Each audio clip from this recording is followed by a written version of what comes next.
vamos a analizar ahora lo que se llama equilibrio conformacional en el ciclohexano. Bueno, el ciclohexano es un anillo de 6 átomos de carbono, todos hibridizados sp3. Lo primero que vamos a hacer es presentar pues, algunas diferencias que ocurren cuando una molécula es abierta a cuando una molécula es cerrada.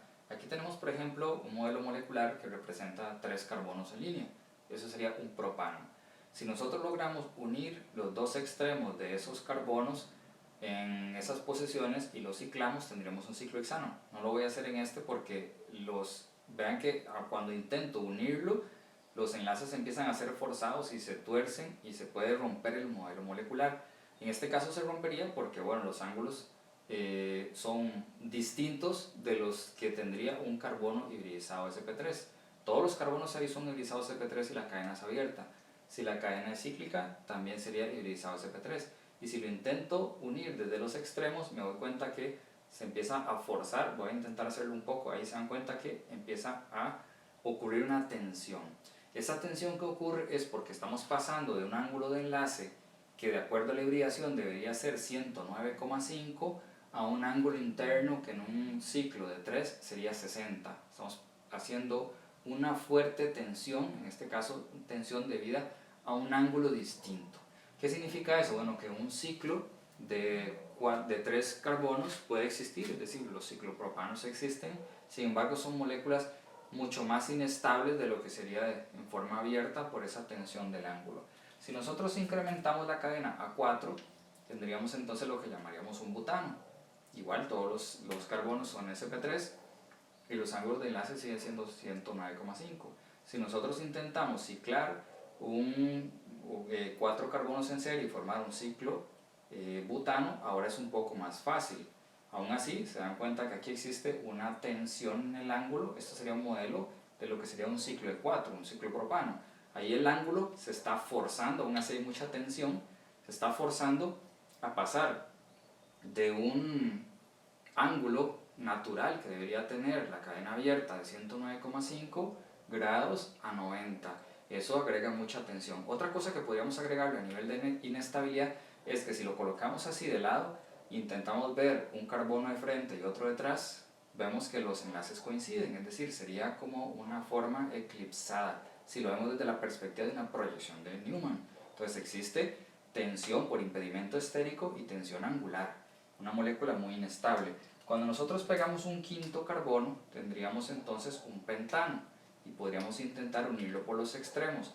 Ahora nos damos cuenta que quizás es un poco más fácil, el ángulo de manera natural se une un poco mejor. Allí es porque el ángulo interno de un ciclo hexano, de un ciclo pentano, un ciclo de 5, es 106,5. Si fuera plano, no de un ciclo hexano, sino más bien de un ciclo plano de 5, ¿verdad? Sería el ángulo interno 106. Sin embargo, esto se dan cuenta que existe algún movimiento ahí, un plegamiento. Si yo lo intento hacer totalmente plano, los ángulos allí se dan cuenta que se tuercen un poco. Significa que él tiene la posibilidad de hacer estos pequeños movimientos. Entonces, en un ciclo de 5 hay de manera más fácil la unión, por tanto es una figura más estable, es un ciclo más estable que uno de 4 y uno de 6. Su ángulo se aproxima un poco más al de 109,5 y es mucho más simple. Cuando nosotros pasamos a un ciclo de 6, nos damos cuenta que el ciclo de 6, por lo menos si fuese totalmente plano,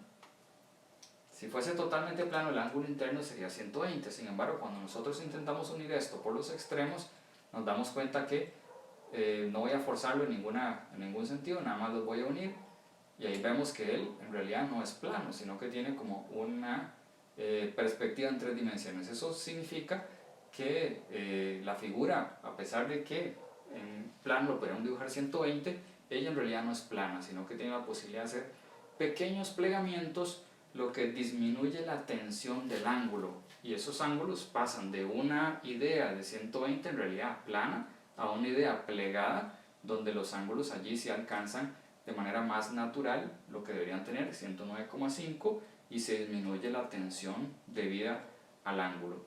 Entonces, cuando nosotros tenemos un ciclo hexano y vemos la perspectiva en 3 dimensiones, es realmente lo que ahora queremos entonces representar. ¿Cómo hacemos nosotros el dibujo de un ciclo hexano? Vemos entonces que cuando lo unimos, Voy a volverlo a hacer de nuevo. Esta es la cadena abierta. Si esta es la cadena abierta, que tiene un zigzag, cuando lo unimos, lo ponemos así, de manera natural, él adquiere ciertas formas. Entonces lo siguiente que vamos a ver es cuáles son esas formas. Para poderlo visibilizar un poco mejor, me ha ayudado esta superficie plana que está acá, para que puedan verlo un poquito más fácil. Si lo ubicamos así, nos damos cuenta que hay 4 carbonos que están formando más o menos pues una superficie aquí como si fuese un cuadrado, entre comillas, y un carbono que se levanta como un piquito hacia el frente y otro que está un poquito más abajo respecto a los 4 que están aquí. Entonces a eso se le ha ocurrido a alguien muy ingenioso que se parece un poco a una silla, donde esta parte que está un poco más elevada se parece al respaldar, esta parte de aquí se parece a donde se ponen los pies, y los 4 carbonos que están aquí en la parte central sería como la parte del asiento. Cuando nosotros intentamos dibujar eso, ponemos el carbono proyectado hacia acá, 4 más o menos en un plano y este hacia abajo. Entonces nuestro dibujo parece una silla, con la forma más natural que tendría entonces el carbono. Yo siempre empiezo entonces dibujándolo más o menos así. Pongo la parte levantada hacia la derecha, esta es la parte donde implicaría como el respaldar, estos son los 4 carbonos que forman como el asiento, y esto que está aquí pues hacia donde se dirigirían los pies de una especie imaginaria de silla. Ese plegamiento, que es la forma natural que adquieren 6 carbonos cuando se ciclan, todos hidroxilados sp3. Entonces en ese caso eso es lo que llamamos una conformación de silla de un ciclohexano. Ahora, cuando nosotros pensamos entonces en la conformación de silla de un ciclohexano, hay varias cosas que pudieran no verse en primera aproximación. Vean que aquí no hemos puesto la proyección de los enlaces con los hidrógenos, nada más la unión de todos los carbonos. En cada vértice hay un carbono, hay un total de 6 vértices, hay un total de 6 carbonos. En cada uno de esos hay entonces un carbono. Para ayudarnos un poco a la perspectiva de esos carbonos, he puesto algunas esferas aquí en este modelo molecular y vamos a ayudarnos un poco a ver eso. Vamos a numerar los carbonos de manera arbitraria. Yo voy a poner este como 1, a este le voy a poner 2, 3, 4, 5 hasta el ciclo 6. No es que esa sea la numeración tal cual, lo voy a poner así porque es una manera, pues por lo menos para empezar, para poderme dirigir hacia lo que voy diciendo. Entonces ahí hay un total de 6. Vamos a empezar entonces con el carbono, que sería este. Se van a dar cuenta que hay algunos enlaces que se proyectan exactamente hacia arriba de esta superficie plana que puse para apoyo. Hay unos que están exactamente hacia arriba. En el carbono 1 se proyecta hacia arriba, después en este hay uno que se proyecta exactamente hacia arriba, y en este se proyecta exactamente hacia arriba, donde los vértices se dirigen como un pico hacia arriba. Entonces vamos a decir que aquí hay un enlace que se proyecta exactamente hacia arriba, que es el que estoy poniendo en este punto señalando con rojo.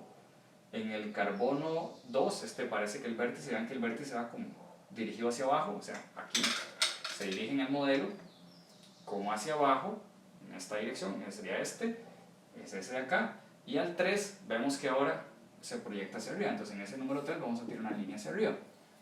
Luego pasamos al 5, más bien voy a ir haciendo los de arriba y luego me paso los de abajo. Este sería el número 4, que es el de acá, y este sería el 5. En este 5 hay otro que se proyecta hacia arriba. Vimos esos 3. Ahora, hay unos que están tocando en la parte inferior. Significa que se proyectan exactamente hacia abajo. Todo donde el vértice apunte hacia abajo, hay un enlace en esa dirección. Son los que están tocando la superficie de este objeto. Sería este carbono. Vean que el vértice va proyectado como hacia abajo. Y luego en el 4, el vértice va como hacia abajo, y luego en este otro que está del lado del fondo, atrás, ¿verdad? Que también se proyecta hacia abajo. Ahí vamos a tirar entonces todos esos enlaces. Ahí contamos un total de 6 grupos, grupos, todos son hidrógenos, ¿verdad? Aquí tuve que ponerle otro color porque no tenía otra esfera roja, pero se entiende que también es un hidrógeno. Tengo 3 hacia arriba y 3 hacia abajo. Todos esos enlaces que se proyectan verticalmente arriba o verticalmente hacia abajo, nosotros les llamamos enlaces axiales. Ahora, se van a dar cuenta que hay algunos otros enlaces allí que no se proyectan ni hacia abajo ni hacia arriba, sino que se proyectan como lateralmente, un poquito recostados hacia abajo o un poquito recostados hacia arriba, pero se proyectan de manera horizontal, alrededor de la superficie horizontal de este objeto donde puse el modelo. Vamos a empezar con el carbono 2. Fíjense que en el carbono 2, ese se proyecta como hacia la derecha. Vamos a agarrar entonces algunos, si partimos la molécula imaginariamente a la mitad, como acá, vemos que hay unos que están de esta mitad, vamos a tirar una línea imaginaria aquí, es así la mitad, hay 3 carbonos de este lado y 3 carbonos de este otro lado. Los 3 carbonos del lado derecho vamos a tirar el enlace hacia la derecha, y los otros del lado izquierdo vamos a tirarlos hacia la izquierda. Entonces los que están a la derecha, empecemos con el 1, se proyecta hacia allá y ven que está un poco hacia abajo. No está exactamente horizontal, sino un poquito inclinado. Vamos a dibujarlo un poco inclinado en esa dirección. Luego el siguiente, que sería el carbono 2, que mi modelo es este de acá, ese es el carbono 2, se ve un poquito, de hecho se proyecta un poco hacia el observador, en este caso hacia ustedes, hacia el frente, pero vamos a dibujarlo horizontalmente y lo vamos a inclinar un poquito hacia arriba. Se fijan que está un poco hacia arriba. Entonces, este se inclina un poco hacia arriba, pero más o menos horizontal. El de atrás, que es el número 6, también se proyecta, que dijimos que los de esta mitad lo voy a poner hacia la derecha y un poquito inclinados. En los cuales, vean que en el del carbono 1 el vértice apunta hacia arriba. Voy a inclinar la línea horizontal un poquito hacia abajo. Donde el vértice apunta hacia abajo, voy a inclinar la línea un poquito hacia arriba. Eso me da una perspectiva de los primeros, de estos 3 carbonos que dibujé. Vamos a ir al carbono 3, que es el que está en azul, el de acá. Ese está de la mitad de la molécula hacia la izquierda. Entonces esos enlaces los voy a proyectar en este sentido. Ahora él va horizontalmente y un poquito inclinado. Vamos al 3. Vean que el vértice apunta para arriba, entonces desde ese vértice que apunta hacia arriba voy a inclinarlo un poquito hacia abajo. Ahí vamos a poner un hidrógeno. Ese hidrógeno también apunta más o menos en la dirección del plano, más o menos. Un poquito hacia abajo, pero me refiero en perspectiva. Ahora vamos al número 4, que es este que está acá. Vean que el vértice apunta hacia abajo. Vamos a tirar una línea más o menos horizontal, pero la inclinaremos un poquito en el sentido contrario. Es decir, si el vértice apunta hacia abajo, voy a inclinarlo un poquito hacia arriba. Eso que estamos haciendo es como para tratar de darle una mejor distribución a los enlaces, que no queden muy pegados, sino que cumplamos más o menos con una perspectiva similar a la que queremos hacer acá. Ahora, volviendo al carbono 5, que es el que me hace falta, este de acá, vemos que, bueno, está del lado izquierdo de la molécula, tiro el enlace hacia allá. El vértice apunta hacia arriba, entonces lo voy a inclinar un poquito hacia abajo.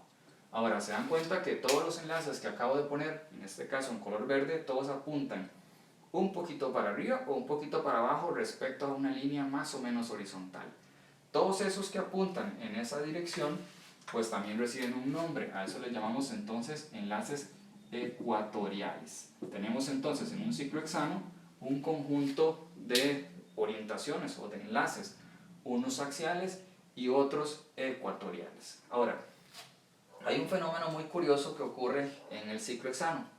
En el ciclo hexano, cuando absorbe energía del ambiente puede hacer esos plegamientos, como nosotros mencionamos antes, es decir, la molécula puede moverse en todo tipo de direcciones y esos plegamientos originan lo que nosotros llamamos un equilibrio conformacional. Lo que significa un equilibrio conformacional es que una parte de la molécula, la silla se invierte por completo.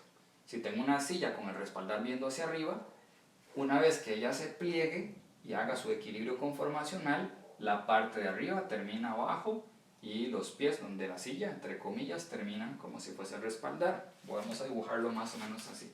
Vamos a empezar de una silla normal y corriente, que la pondríamos más o menos así, y el equilibrio conformacional se dibujaría en el sentido contrario de la silla. Ahora vemos, esta parte que antes estaba arriba, termina ahora abajo. Eso es lo que llamamos entonces un plegamiento. Es como un doblar y doblar hacia abajo, y luego la parte de abajo empezar a incrementarla. Cuando nosotros hacemos eso, en realidad el proceso ocurre en una sucesión de etapas, en las cuales pasamos de varias conformaciones. Entonces lo que vamos a hacer es lo siguiente para tratar de entenderlo. Voy a irme nuevamente al modelo molecular y vamos a utilizar esto como una forma de escritura. Y vamos a dibujar todas las etapas que pasa el ciclo hexano para pasar de esta silla inicial a la silla invertida. ¿Y qué pasa en ese proceso entonces de equilibrio? Bueno, vamos a partir entonces de nuestra primera silla. Decimos, bueno, esto es como originalmente ella está. Cuando esa silla se pliega, vamos a tomar, digamos, un segmento de la molécula, vamos a agarrar este de aquí, vamos a congelar este. Es decir, lo voy a sujetar con mi mano y voy a hacer un movimiento en sucesión de etapas. Primero vamos a mover este hacia abajo. Vamos a empezar a plegar la molécula sucesivamente, no de un solo, como yo lo hago acá, ¿verdad? En todas direcciones, sino vamos a hacerlo paso a paso para poder entender lo que sucede. El primer plegamiento ocurre congelando este segmento de la molécula en un movimiento más o menos así. Esta desciende una cierta cantidad, desciende más o menos y se queda en esa posición. Cuando quedamos en esa posición nos damos cuenta que hay 5 carbonos que están en el mismo plano y la parte que sujeté sigue proyectándose hacia abajo. Cuando yo tengo eso, vamos a poner aquí entonces en ese plegamiento el piquito que sigue estando hacia abajo, y aquí vamos a agarrar entonces esa parte y la vamos a poner en esa forma. 1, 2, 3, 4 y 5. Ahí están los 5 carbonos que terminan entonces plegados en esa posición. A eso nosotros le llamamos una semisilla. A esto le vamos a llamar entonces una semisilla. Lo inicial entonces era una silla, la silla inicial, y llegamos a una semisilla. Ahora, otra forma tal vez de verlo un poco para más sencillez es, vamos a moverlo en una dirección contraria. Es decir, voy a hacerlo en otra perspectiva, que quizá nos va a ayudar un poco más. Ahora, el plegamiento puede ir en cualquier dirección, tal como lo dijimos, de un sentido arriba o un sentido abajo, en realidad da igual. Pero vamos a hacerlo ahora al contrario, es decir, ahora vamos a congelar este carbono y vamos a levantar la parte izquierda. Repito que las dos formas son equivalentes y en realidad para efectos de análisis pues da igual. Vamos a utilizar el segundo enfoque para hacerlo un poco más simple. Aquí está el ciclo de 6 original. Ahora voy a sujetar a este carbono con fuerza, con cuidado, y mover este de aquí abajo. Vamos a hacer un movimiento de una cierta cantidad de grados y vamos a terminar en esa posición. Cuando yo termino en esa posición, ahora lo que hice fue levantar la parte de la silla que contenía los pies. Vean que si yo lo suelto, él trata de volver otra vez a su posición original. ¿Por qué? Porque la posición original de silla es más relajada que esta otra posición. Entonces yo, para poderla mantener ahí, tengo que sujetarla con mi mano. Cuando yo hago eso, entonces vean que ya regresa. Vamos a dejarla en esa posición e intentar forzarla. Vean que hay 5 en el plano. Entonces vamos a decir, teníamos el respaldar levantado todavía, y ahora el movimiento que hemos hecho es un movimiento donde la parte que dijimos que era como los pies, que es esta, se elevó un poco y dejó 5 carbonos en el plano, y la parte del respaldar todavía exactamente arriba. Cuando estamos ahí, dijimos entonces, a eso le llamamos una semisilla. Ahora vamos a pasar entonces esa semisilla haciendo movimientos progresivos. Ya hicimos el primer movimiento y terminamos acá. Ahora, cuando terminamos acá, voy a seguir con este mismo grupo que tengo, el que se está descendiendo, con ese mismo grupo, y lo voy a elevar una vez más, sujetando esto del lado derecho. La parte elevada la voy a seguir sujetando, y la parte inclinada la subimos un poco, y la voy a subir otro poco más. Cuando la subo un poco más, ella se relaja un poquito. Allí se relaja, vean que ya, ella de hecho si la suelto aquí, ella más bien se dirige en ese movimiento, ella más bien adquiere esa otra posición. Cuando se relaja un poco más significa que los ángulos se distribuyen mejor, y esa distribución mejor de los enlaces hace que la molécula sea un poquito más estable. Los ángulos están un poquito mejor distribuidos. Esto lo fuerza mucho, ya sea a regresarse como eso o a agarrar para arriba. Entonces esta posición es diferente de la silla, y vean que hay como 4 que están en el plano, la parte inicial que estaba elevada y la parte antes baja, ahora subió. Entonces vamos a seguir elevando esto un poco y decimos, tenemos la parte elevada que inicialmente era así, y ahora una segunda parte elevada, y hay 4 carbonos que están en línea. Este dijimos fue el que dejamos congelado y este fue el que elevamos. Vamos a hacer la doble línea allí, que implica entonces equilibrio. A esto ya nosotros le llamamos una proyección de bote, porque imaginariamente se nos parece como una especie de botecito. Ya este ya no lo puedo seguir subiendo más porque ya llegó a la posición que debía llegar. Entonces ahora lo que vamos a hacer es, para invertir completamente la silla, ya que elevamos la parte que estaba antes abajo, voy a pasarme del lado contrario y vamos a sujetar ahora esos 3 enlaces y vamos a empezar a descender el otro extremo. Ahora hago un primer descenso en un movimiento allí. Ahora tengo 5 en línea otra vez. Vamos a bajar ahora este extremo hacia acá y lo vamos a poner en esa posición. Ahora tengo entonces en mi equilibrio la parte elevada del lado derecho, y aquí como si fuesen 5 en línea, 5 carbonos. Esa se parece a la anterior, y de hecho se llama igual, se llama una semisilla, o se le llama de esa manera. Ahora, una vez que tengo la semisilla, lo único que tengo que hacer una vez más para terminar el movimiento completo es terminar de bajar esa posición. Cuando la termino de bajar, ahora dibujo entonces del lado derecho. Acá tengo la parte elevada y la parte que descendió. El grupo este que está con el asterisco lo hemos ido siguiendo, ¿verdad? Desde la posición elevada a la posición hacia abajo, y el otro grupo que es un círculo que estaba antes abajo ahora terminó entonces arriba. Cuando uno dibuja el equilibrio conformacional como esto, esta es la versión abreviada,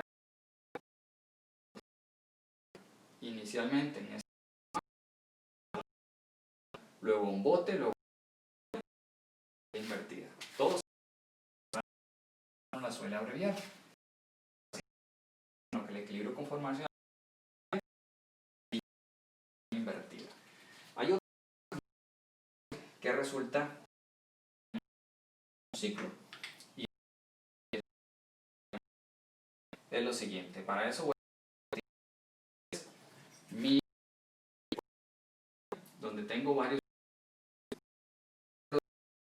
con solamente uno de los, lo haré exactamente como entonces de una silla y aquí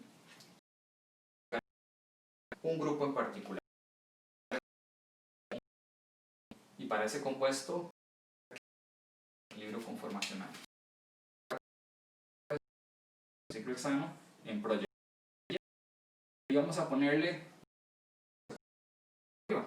no voy a en el grupo que tiene un asumir que esto que está aquí un cloro ahí,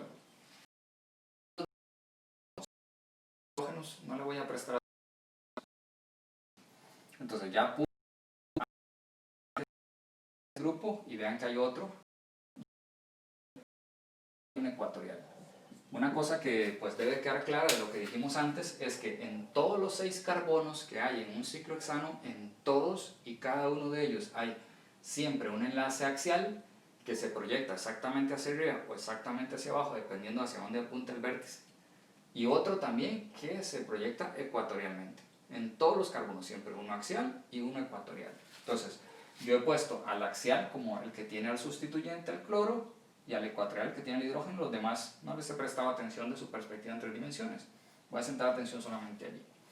Ahora, cuando nosotros pensamos en esa molécula y ponemos el equilibrio conformacional, tenemos que pensar entonces que allí ocurre un proceso de inversión de la silla. Para esa inversión de la silla, entonces creo que voy a tener que hacerlo un poco más pequeño porque no me quedó espacio. Vamos a pasarlo otra vez acá y lo voy a hacer en versión más pequeña. Cl y aquí el hidrógeno. Ahora sí, entonces tenemos nuestro equilibrio conformacional. Cuando dibujamos ese equilibrio conformacional dijimos entonces que es de una silla original a una silla invertida. En la silla invertida entonces este extremo tiene que bajar, este sube y este baja. Tengo que tener mucho cuidado con lo que dibujo. Entonces ahora va a ser el extremo a la izquierda ahora está para arriba y el extremo a la derecha está para abajo. Ahora el detalle es dónde termina el cloro. Recuerden que este es el mismo carbono. Este que está aquí es el que teníamos al lado derecho, es el que porta el cloro. Entonces va a haber uno ecuatorial y va a haber uno axial. Vamos a dibujarlo un poquito proyectado hacia arriba, pero más o menos horizontalmente. Siempre hay uno axial, uno ecuatorial, y este uno axial, uno ecuatorial. Los otros los estoy ignorando porque no son parte del análisis en este momento. Ahora el detalle es dónde pongo el cloro. ¿Lo pongo ecuatorial como estaba inicialmente o lo pongo axial como es la otra oportunidad, como es la otra opción? Bueno, para poder analizar eso tenemos que visibilizar un poco lo que sucede en el ciclo. Vean, vamos a hacer el proceso de equilibrio conformacional. Esta es la molécula original, representa la que está del lado izquierdo. Vamos a convertirla en la del lado derecho pasando por las diferentes etapas. Entonces vamos a agarrar esto, voy a congelar los 3 carbonos de la derecha y vamos a agarrar el primero, la que está abajo, y le subimos. Silla, semisilla, bote. Ahora sí me paso al otro extremo, sujeto estos 3 y me paso al otro. Ahora semisilla y silla invertida. Vean la dirección en la que termina el cloro, que es el que está en rojo. No lo he soltado ni puesto en otro lugar, nada más voy de nuevo. Esta sería la silla original. El grupo cloro está axial. Cuando la silla se invierte, el grupo axial naturalmente ocupa en la versión invertida la posición ecuatorial. Dicho de otra forma, cuando ocurre un equilibrio conformacional, los grupos axiales pasan a ser ecuatoriales y los ecuatoriales pasan a ser axiales. Entonces ahora, nuestro cloro, que antes estaba axial, ahora tengo que dibujarlo ecuatorial y el hidrógeno por subsiguiente queda axial. Eso es una constante, o sea, es algo que ocurre siempre cuando hay ese equilibrio conformacional. Ahora, ¿cuál de estas dos especies es más estable? Recuerden que el principio fundamental bajo el cual vamos a estar estableciendo cuál es más o menos estable es aquella que tenga menos impedimento estérico es más estable. Entonces yo tengo que ver entre estas dos cuáles tiene más impedimento estérico. Ahora, cuando yo pienso en el impedimento estérico, tengo que pensar en grupos que están o muy cerca entre sí, tienen mucho impedimento, o están muy alejados, tienen menos impedimento estérico. Entonces tengo que ver en cuál de estas dos los grupos están más alejados. Obviamente no es lo mismo tener un cloro que está muy cerca del ciclo y de todo a tenerlo proyectado hacia afuera. Entonces en este caso, cuando el grupo se proyecta ecuatorialmente, como en este caso, tiene menos impedimento estérico porque el cloro se aleja de los otros enlaces, ¿verdad? Cuando nosotros tenemos el grupo así, como en esta posición, se presenta una cosa que se llama interacción 1,3 diaxial. ¿Por qué 1,3? Porque este cloro que está en posición axial, si yo cuento 3 carbonos respecto a él, este sería el 1, 2 y 3, en el 3 me toco dos grupos axiales que están más o menos cerca, vean ahí, están a esta dirección. Cuando yo la invierto, ya está más lejos, ya no está en posición axial con otro, está ecuatorial, por tanto el impedimento estérico desciende y la molécula es mucho más estable. Ahora, cuando dibujamos el equilibrio conformacional, otra cosa que hay que prestarle mucha atención es que siempre debemos dirigir la flecha hacia la molécula más estable, la más larga. Recuerden que es un equilibrio, que significa que es un equilibrio es que hay interconversión, es decir, una se convierte en otra, pero de las dos, una ya es más estable y permanece más en el tiempo de esa manera. Entonces la flecha más larga va en esa dirección y una pequeñita en la dirección contraria. Significa mucho más versión de esta que de esta otra. Ahora, vamos a ver ese fenómeno entonces generalizado en una molécula como la que hemos puesto desde el principio. Esta, aquí ya yo sí puse todos los grupos, voy a devolver el que inicialmente tenía para tener en todos al menos un grupo y ver el fenómeno completo. Entonces aquí tengo un ciclo hexano y vamos a asumir que en ese ciclo hexano en todos los carbonos he puesto un sustituyente de cualquier tipo, un cloro, un bromo, un metilo, cualquier cosa. Vamos a pegar allí un grupo y lo he pegado intencionalmente en todas las posiciones axiales, axial hacia arriba o axial hacia abajo.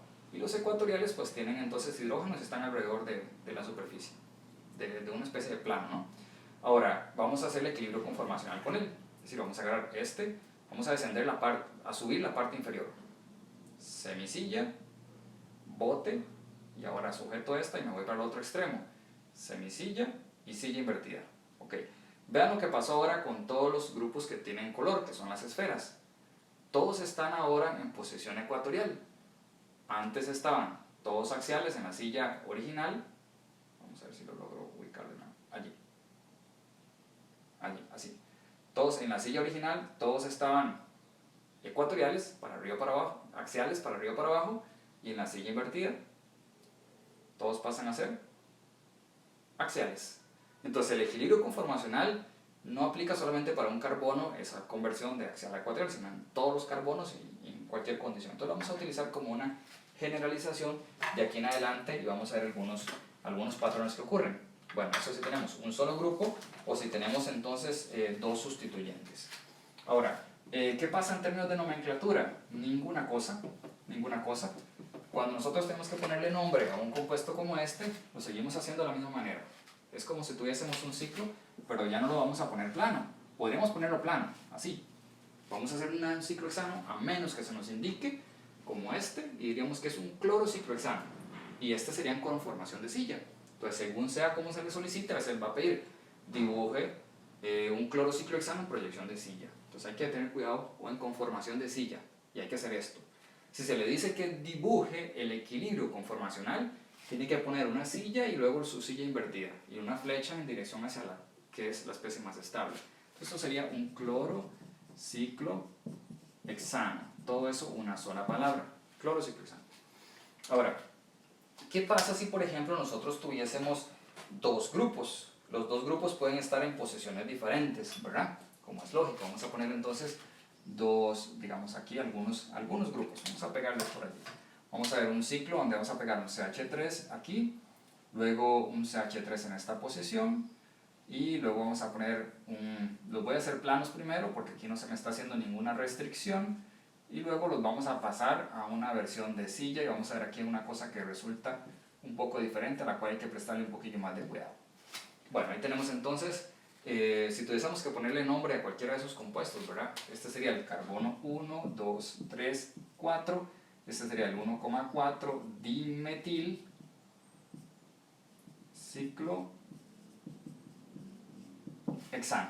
1,4 dimetilciclohexano. Este sería el 1,3 dimetilciclohexano y este es el 1,2 dimetilciclohexano. Ahora, ¿qué pasa cuando tenemos un grupo que tiene dos sustituyentes como estos metilos en términos de su equilibrio conformacional? Bueno, para empezar, podríamos decir lo siguiente. Cuando yo pongo el 1,3 dimetilciclohexano en proyección de silla, puedo tener una cosa como esta. Vamos a ponerlo así. Ahí estaría una forma y esta sería pues otra forma de ponerlo. Vamos a decir que el carbono 1 es este. Puedo decir que cualquiera es el carbono 1, pero voy a decir que es ese. Y voy a tener un enlace axial, uno ecuatorial y otro axial. No le voy a poner todavía nada más lo voy a dirigir. Si yo no pongo nada en el extremo, no indico, se entiende que lo que hay en ese extremo es un CH3. Entonces, yo pretendo que haya un hidrógeno, tengo que poner explícitamente el símbolo del elemento, si no, eso constituye entonces un error de interpretación. Ahora, si este es el 1, este sería el 2, este sería el 3, y aquí me encuentro el 4. El 4 está en el otro extremo. Ahí también habrá uno axial y uno ecuatorial. Y pues esa sería entonces una de las dos formas. Ahora, vean que eso me origina un problema. Por eso yo he puesto dos versiones, una abajo y otra pues entonces arriba. Ok, dos versiones. Vamos a decir que esta es la versión A y esta es la versión B. Ahora, puede ser que en mi primera figura a mí se me haya ocurrido poner al CH3 ecuatorial y aquí el hidrógeno, más bien al CH3 axial y el hidrógeno ecuatorial. Y en el carbono 4, que también hay un metilo, lo puedo poner en cualquiera de los dos. Bueno, vamos a ponerlo inicialmente entonces aquí, ecuatorial, y al otro axial. Esa es una forma. La otra forma es que quizás yo haya puesto aquí el CH3, aquí este, y ahora el CH3 allí, y ese CH3. Cualquier otra forma que se les ocurra, una tercera o una cuarta, necesariamente repite estas dos anteriores. Ahora, ¿qué resulta entonces en este fenómeno? Vean que los dos son ciclohexanos en proyección de silla. Los dos tienen el carbono 1 y el carbono 4 a metilos. Nada más que la orientación en el espacio es diferente. Ahora, ¿las moléculas son iguales? No, no son iguales. Aquí hay un fenómeno que ocurre que se llama isomería. Entonces, el fenómeno que ocurre acá es que las moléculas tienen la misma fórmula molecular, pero diferente fórmula estructural, diferente distribución en el espacio. En este caso, a ese tipo de geometría le llamamos isomería cis y trans. Vamos a hablar aquí entonces de isomería cis y isomería trans. Ya les explico entonces en qué consiste. Bueno, vamos a agarrar los dos carbonos donde hayan dos grupos sustituyentes, el 1 y el 4. Y vamos a trazar una línea imaginaria a través de ellos, una línea imaginaria como una línea recta que corta el carbono a la mitad. Corta este a la mitad y se dirige hasta el otro, que este tiene sustituyente y este también. Una línea imaginaria que los corta exactamente a la mitad. Cuando los corto a la mitad respecto a esa línea imaginaria, vamos a darnos cuenta si los sustituyentes están dirigidos hacia la parte superior de la línea o hacia la parte inferior de la línea. Si los dos están del mismo lado hacia arriba o del mismo lado hacia abajo, le vamos a llamar cis, que significa entonces del mismo lado. Vamos a darnos cuenta que aquí tenemos al metilo del mismo lado a un carbono y al otro. Los dos están hacia arriba de la línea punteada. Entonces este es un cis. Este es un isómero cis. Este isómero cis, entonces le vamos a llamar cis. Antes de poner el nombre, ¿verdad? Le agregamos la parte que indica la isomería, el tipo de isómero que es. Ahora, completamos el resto del nombre igual a como lo habíamos hecho antes. es el cis, 1 metil, 4 también metil, entonces 1,4 dimetil ciclohexano. Entonces aquí ponemos 1,4 dimetil ciclohexano. 1,4 dimetil ciclohexano. Lo siguiente que vamos a hacer ahora es con el de abajo. Vamos a analizarlo exactamente igual a como lo acabamos de hacer. Vamos a agarrar el carbono 1, bueno, el que tiene el sustituyente, no tiene por qué ser el 1, el que tiene el sustituyente y al otro, estos de los extremos, y los vamos a partir a la mitad, atravesados por una línea imaginaria. Cuando hacemos eso nos damos cuenta entonces que en el 1 el grupo está por encima de la línea punteada y en el otro carbono que también porta a sustituyente está por debajo. Uno por arriba y otro por abajo. A eso entonces es el isómero que le vamos a llamar isómero trans, y luego el resto del nombre es igual. Trans 1, y después un guión, ¿verdad?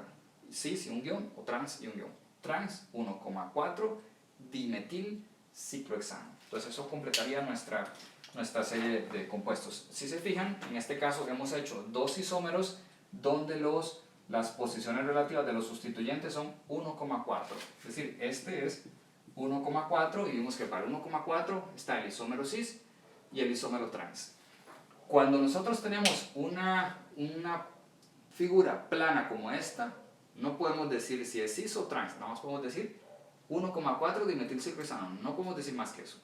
Cuando la tenemos en proyección de silla, allí sí podemos afirmar cuál de los dos isómeros hay. O sea, lo que quiero decir es que en realidad, cuando pensamos en este compuesto, ese compuesto está conformado por dos formas isoméricas. Tiene en realidad dos isómeros. Son dos compuestos distintos, no son iguales. Se parecen muchísimo. Tienen propiedades físicas, de hecho, ¿verdad? Distintas y toda la cosa. Ahora, lo que también podríamos hacer una vez que hemos puesto algo como esto es pensar en cuál de las dos formas es más estable. Si la forma cis o la forma trans. ¿Cuál de los dos es más estable? Es el que tenga menos energía. El que tenga menos energía es el que tenga menos impedimento estérico. Y el que tenga menos impedimento estérico es aquel que distribuya mejor sus enlaces en el espacio. De preferencia los que no sean axiales, sino que sean más bien ecuatoriales. Entonces, yendo a la primera figura, que es el cis, nos damos cuenta que este cis tiene un metilo axial y a otro ecuatorial. Entonces es axial y ecuatorial. Y el de abajo tiene al primer metilo axial y al segundo axial. Entonces en este trans los dos son axiales y en este uno es axial y el otro es ecuatorial. Por tanto, el que pusimos como A, diríamos que es más estable. Entre las dos opciones posibles tenemos uno que es más estable que el otro. Bien, ahora, lo siguiente que voy a hacer es pasarme a una versión donde tengamos entonces, por ejemplo, posiciones 1,3 y luego posiciones 1,2, porque eso nos origina algunas quizás mayor cuidado que tenemos que prestarle en algunos casos. Entonces, vamos otra vez allí y voy a dibujar una figura similar a las anteriores. Entonces vamos con el segundo de los casos y vamos a decir que es el que tiene posiciones 1,3, en el 1 y en el carbono 3. Entonces allí nos vamos a poner quizás, voy a buscar uno que esté como más fácil, más ilustrativo quizás. Bueno, vamos a poner aquí nuestro ciclo original y vamos a poner en el carbono 1 un enlace para acá con un hidrógeno y vamos a poner el metilo arbitrariamente en esa posición. Yo puedo poner la que quiera, pero vamos a empezar con esa posición. Y vamos a poner aquí en el carbono, si este es el 1, este es el 2 y este es el 3, contando en este sentido. Y aquí en el carbono 3 vamos a poner uno axial y otro ecuatorial. Al axial vamos a ponerle al hidrógeno y al ecuatorial, vamos a tratar de hacer esa línea un poquito inclinadita, ahí, vamos a poner ahí el CH3. Muy bien, en posiciones 1, 3 vamos a hacer exactamente lo mismo. Vamos a agarrar a los dos carbonos y vamos a ver cuál de los dos isómeros fue ese que yo dibujé. Si es un isómero cis o si es un isómero trans, porque puede haber cambiado los grupos, ¿verdad? Nuevamente tenemos entonces la posición de haberlo dibujado así o haberlo dibujado en esta otra dirección. Es decir, CH3 aquí, hidrógeno y haber puesto, ahí no, acá, el CH3 y el hidrógeno para acá. Es decir, tengo dos opciones posibles de cómo dibujar ese isómero. Repito, si se le ocurre una tercera, necesariamente está repitiendo una de las anteriores. solo puede ser cis o trans. Vean que intencionalmente estoy hablando de ciclohexanos disustituidos.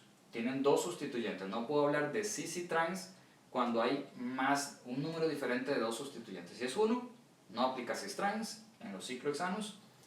Y si es 3 sustituyentes o más, tampoco. Solamente en disustituidos puedo hablar de cis y trans. Entonces aquí vemos una forma y esta es otra. Entonces solo puede ser cis o solo puede ser trans, y si se le ocurren otras dos formas diferentes, quizás pues lo que se me puede ocurrir que alguien en primera aproximación haría, está repitiendo algunas de las anteriores. Puede probarlo luego.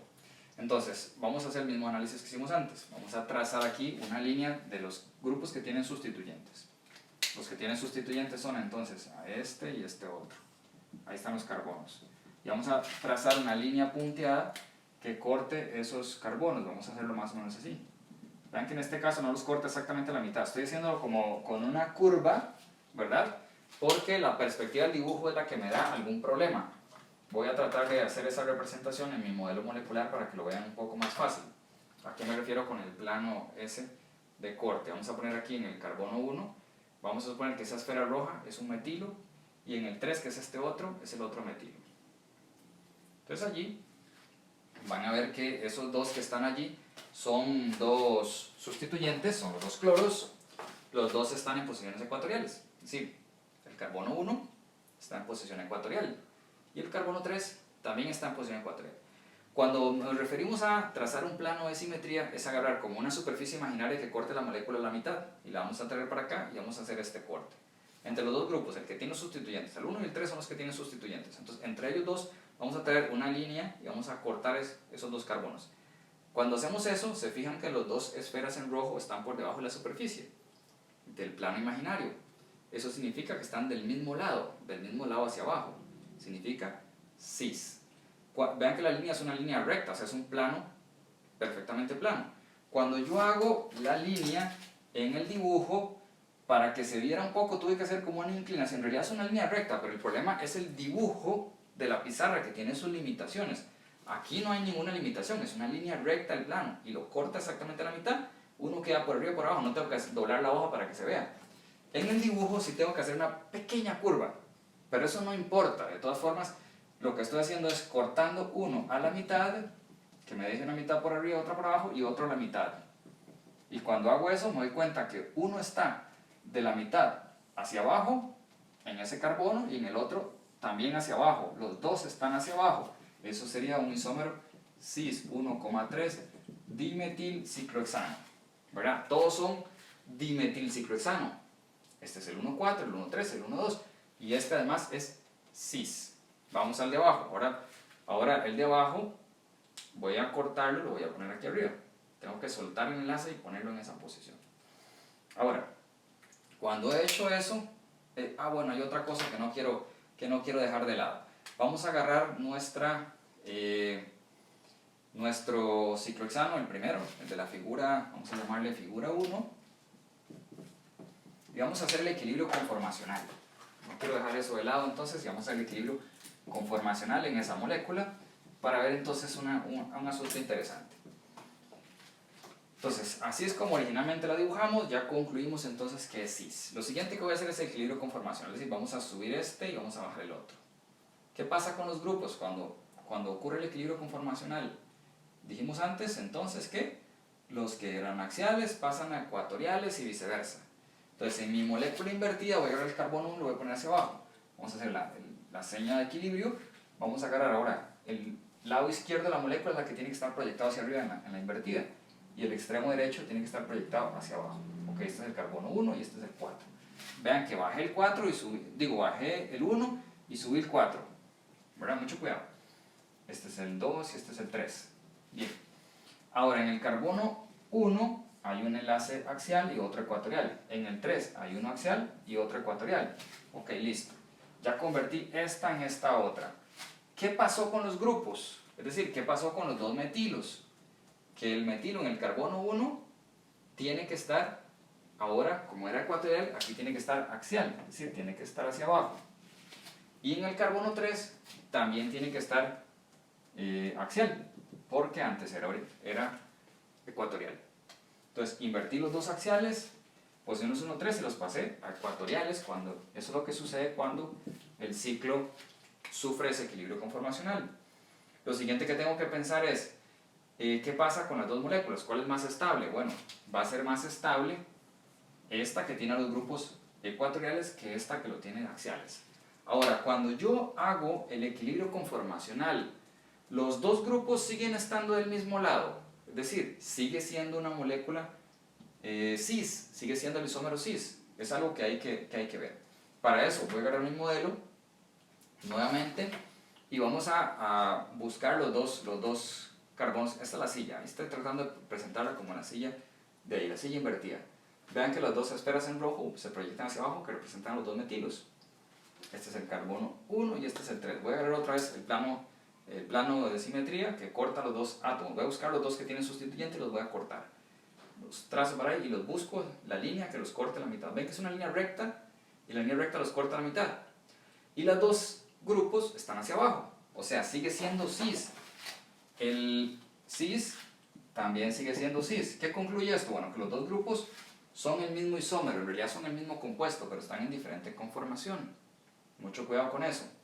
El equilibrio conformacional no transforma a un cis en un trans, ni a un trans en un cis. Eso no ocurre. El cis sigue siendo cis, nada más que puede estar en una forma menos estable o una forma más estable. Bien, ahora me voy a pasar otra vez a la versión allí. Voy a pasar entonces a la versión trans, que es el de abajo. El de abajo es un compuesto diferente del de arriba. Este vamos a llamarle, bueno, este era A y este vamos a llamarle B. A ese B entonces voy a ponerle ahora una configuración así. Ahora en esa configuración vemos ecuatorial, axial. Y vamos a hacer lo mismo que antes. Vamos a trazar con un plano de simetría. Voy a traérmelo para acá y voy a buscar los dos grupos que tienen a las esferas rojas, a los dos carbonos con esferas rojas, y los voy a cortar con este plano. Vamos a traerlos aquí. Ahí está. Cuando lo cortamos tenemos que ver a dónde terminan. Uno está para abajo y otro para arriba, posiciones contrarias, posiciones trans. Entonces ahí vamos a decir que este es un isómero trans. Cuando no tenemos entonces un modelo y una hoja para hacer ese corte, mi sugerencia es que traten de hacer una línea recta. Si la línea recta no les sale perfectamente recta, por las limitaciones del dibujo, no se preocupe. Corte a un carbono que tiene a la mitad, ven que el de la línea queda hacia abajo y el otro córtelo a la mitad. Y aquí el sustituyente, estoy buscando el sustituyente, no los hidrógenos, ¿verdad? Metilo, metilo. Este queda por debajo de la línea que lo cortó a la mitad y este queda por encima de la línea que lo cortó a la mitad. Entonces son uno por encima y uno por debajo. Trans. Aquí porque no puedo tirar una línea recta por el dibujo, aunque la línea recta en realidad sí existe.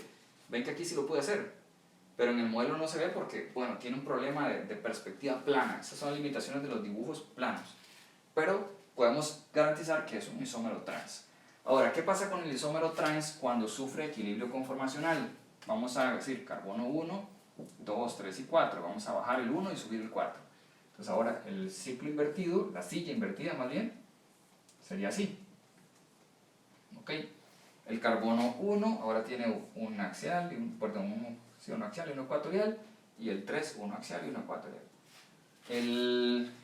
Ahora el CH3, que estaba ecuatorial, lo vamos a pasar axial, y el carbono 3, que estaba axial, ahora es entonces ecuatorial, y el hidrógeno por consiguiente es ahora el axial. Lo acabamos de invertir. Ahora sí, vamos a volver a analizar qué pasó con eso.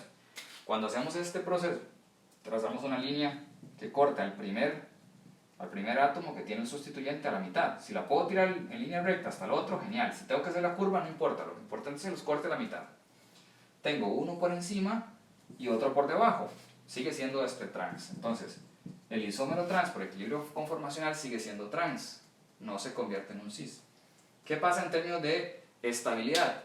Los dos son igual de estables porque tienen a uno axial y uno ecuatorial. En este caso la línea se dibuja de la misma manera. Y con eso pues entonces terminaríamos un poco el proceso de cómo analizar cuando tenemos ciclos, qué sucede en términos de la energía, de la estabilidad, el equilibrio conformacional y cómo agregar a la nomenclatura esa porción que vamos a tener que hacer cuando estemos dibujando sillas. Vamos a tener que agregar cis o trans a nuestra nomenclatura. Si hacemos una silla. Si la ponemos en plano no es necesario, como por ejemplo esto sería cloro ciclohexano, y si tiene un segundo cloro, 1,4 diclorociclohexano, pero si la tengo en silla puede estar cis o trans y eso sí tengo que agregarlo entonces a la nomenclatura.